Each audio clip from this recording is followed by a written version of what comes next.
Ito yung aming electrical panel board na may sawa.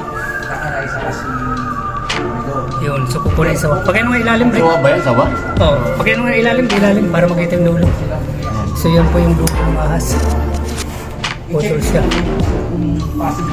Yun na, no? Oh, natuyo. So ito yung ahas na pumasok dyan. Natusted siya dahil sa aming kuryente sa electrical. Buti nilang trip yan. Kaya nga eh. Ano yan?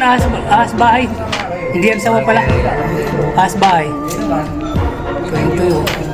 Sa init ba naman yan? Oo, eh. Ito tayo talaga sa dyan.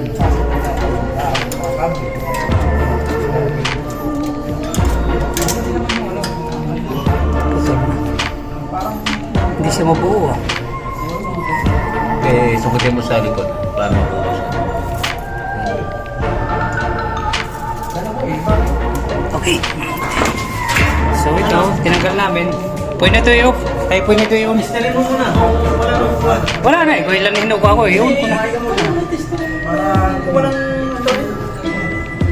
Hindi, walang rad eh. Ang aking tester. Ano lang siya, yung clammeter. Sige, visual.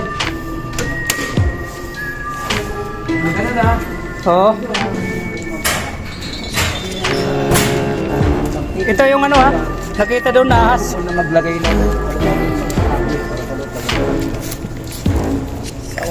Hindi, ano ba ito? Ahas bahay. Oo. Ano na. Makati na rin yan.